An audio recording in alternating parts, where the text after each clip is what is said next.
Yang kedua, itu dari ungkapan la'allakum tattaqun. La'allakum itu kan litaraji, ya. Ada harapan. Harapan itu bisa tercapai, bisa tidak. Sebab dulu Allah ketika perintahkan Nabi Musa untuk menghadap Firaun, itu kan la'allahu yatadzakkaru aw yakhsha. Cuma ternyata harapannya kan tidak kesampaian itu. Firaun tidak yatadzakkaru, tidak juga yakhsha.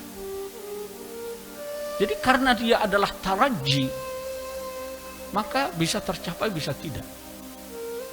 Siapa yang berharap ini? La'allakum itu siapa? Apakah Allah atau orang yang berpuasanya?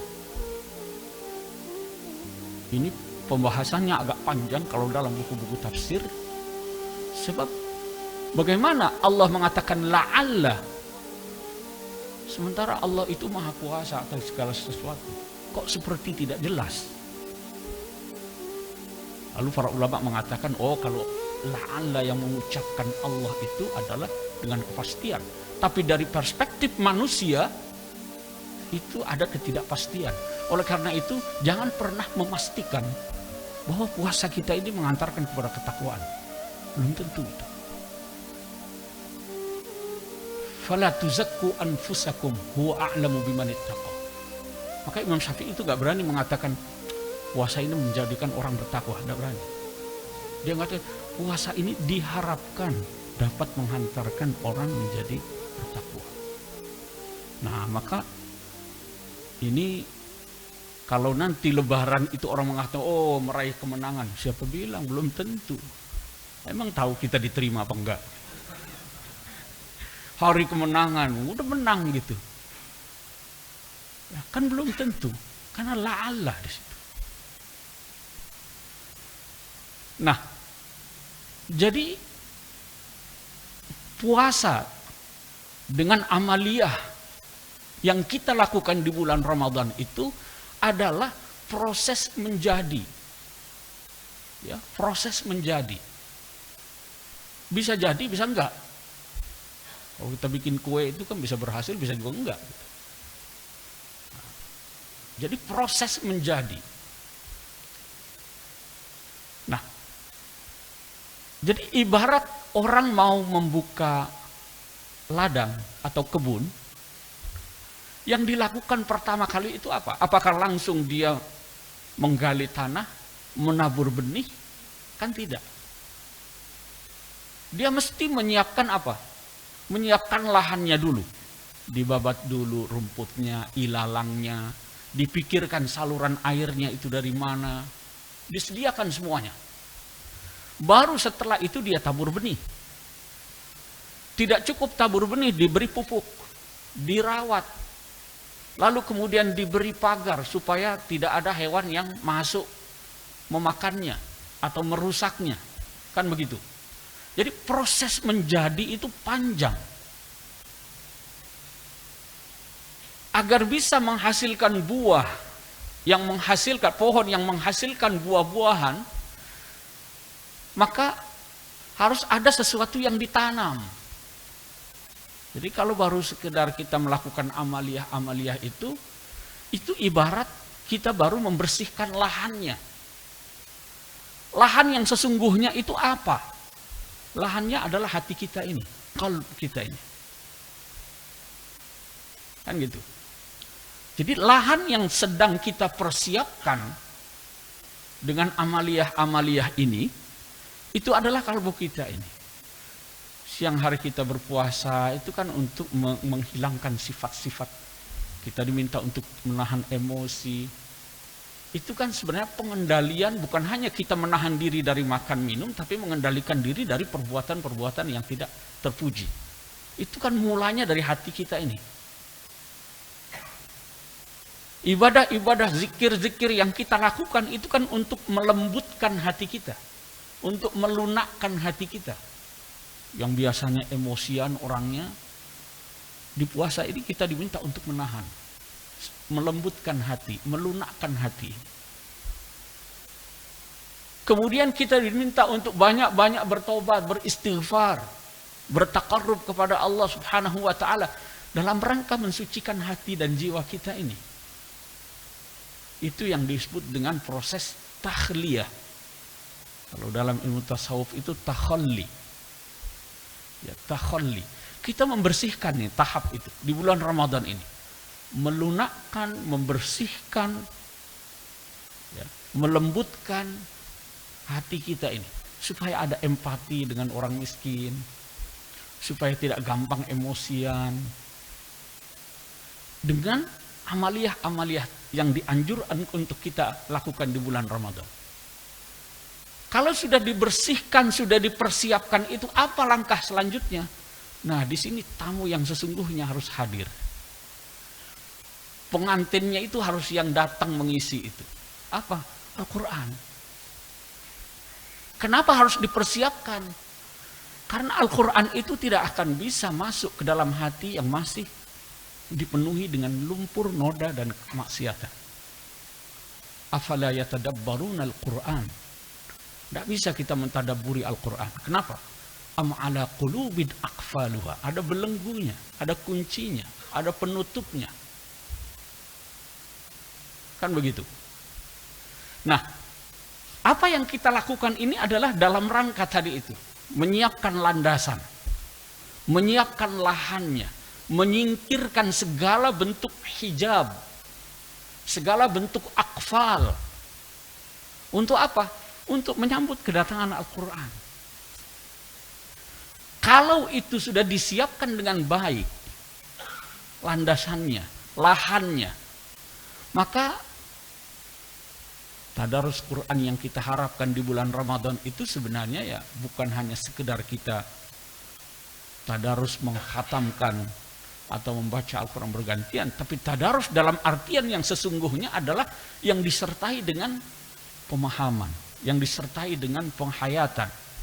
Ada proses yang bersifat interaktif, dialogis. Karena tadarus itu kan bentuknya tafa'ul. Ya. Tafa'ul, dia bukan sepihak. Ya. Kalau sekedar baca gitu saja ya tilawah lah. Tapi kalau kita sebut tadarus, maka dia harus ada interaksi di situ. Melibatkan dua pihak, baik antara diri kita maupun dengan Sang Pencipta maupun dengan alam semesta yang kita harapkan kita tafakkuri. Artinya apa?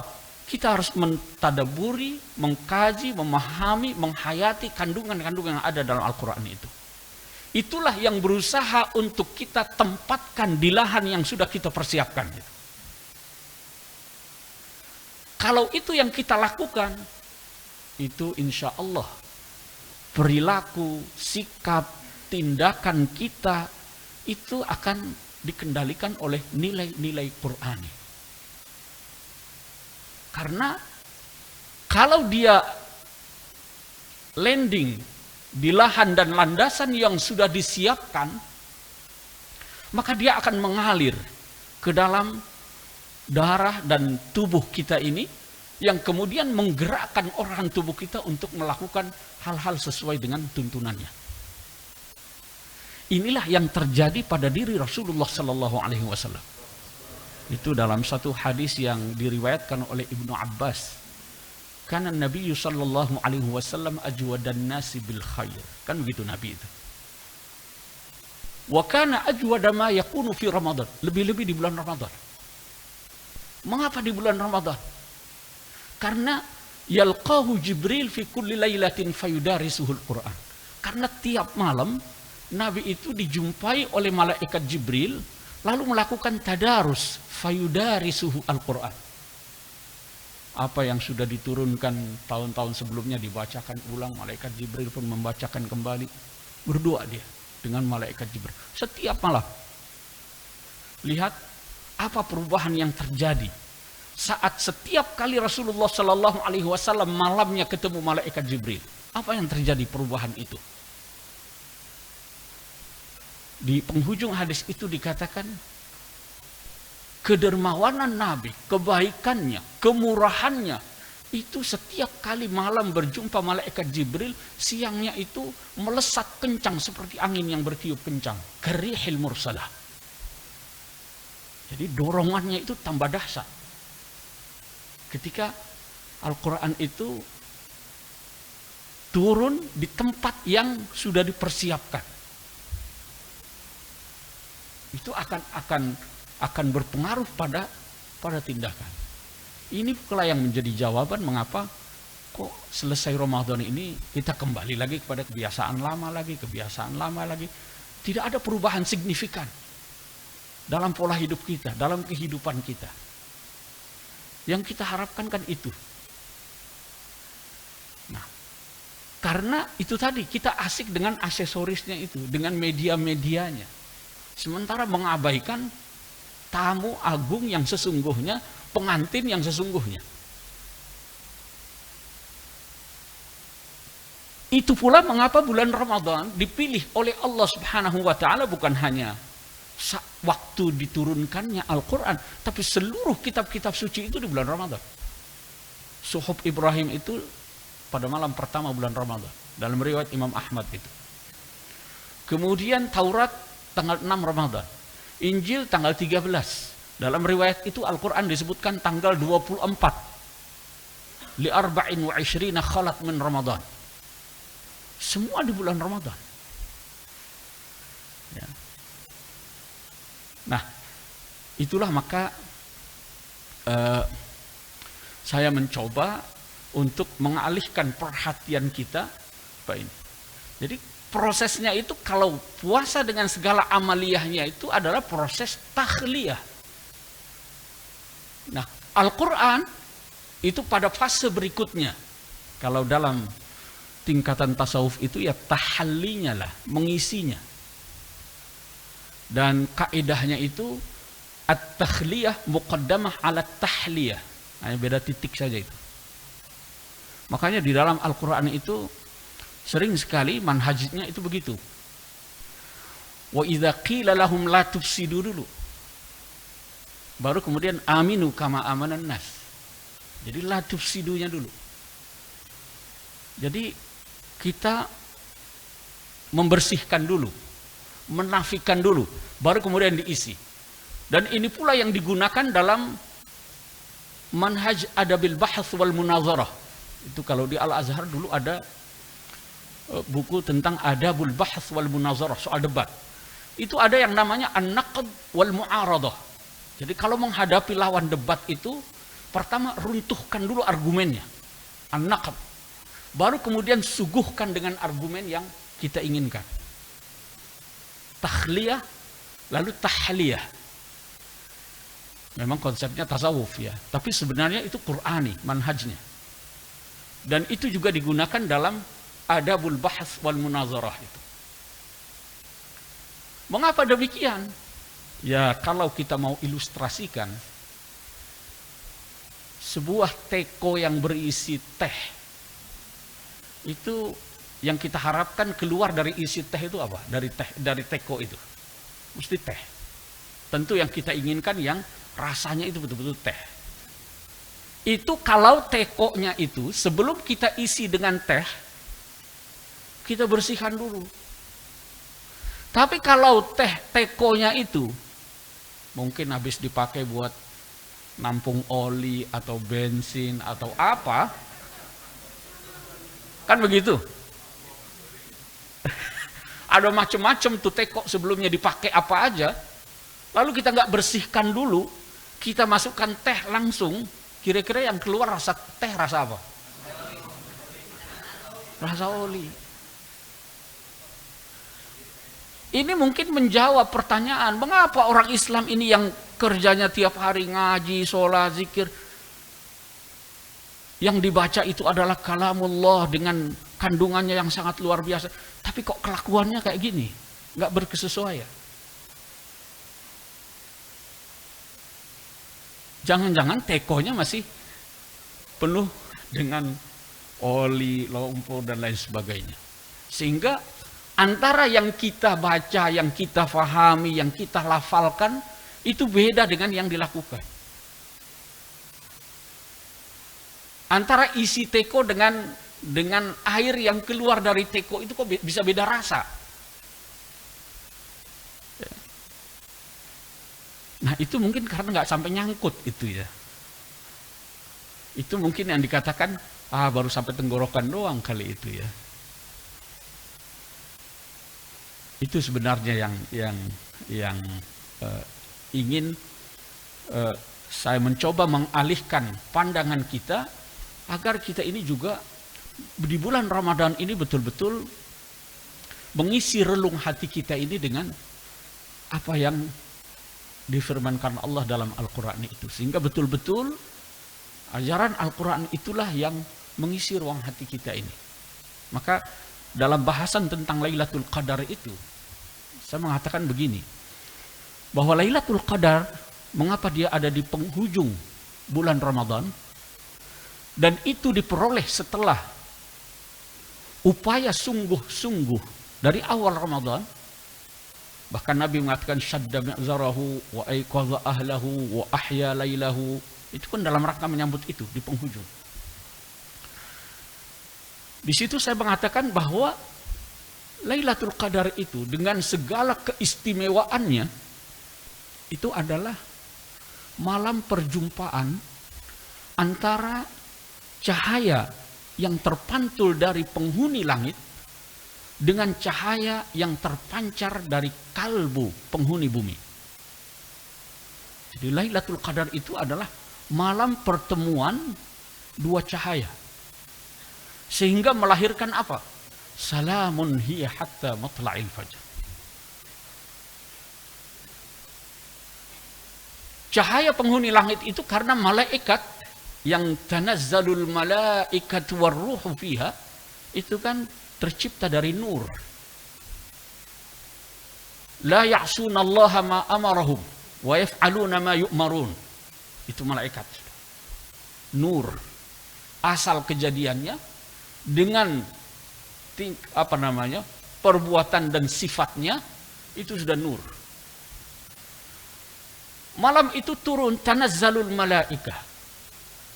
Cahaya itu berjumpa dengan cahaya yang terpancar dari kalbu orang-orang beriman yang sudah mempersiapkan diri dari sejak awal bulan Ramadan. Maka malam Lailatul Qadar itu tidak dijumpai oleh mereka yang sekedar terjaga di malam itu, tidak tidur. Kenapa? Kalau dia menjumpai mereka yang tidak tidur pada malam itu, maka penjaga malam itulah yang paling sering dapat Lailatul Qadar.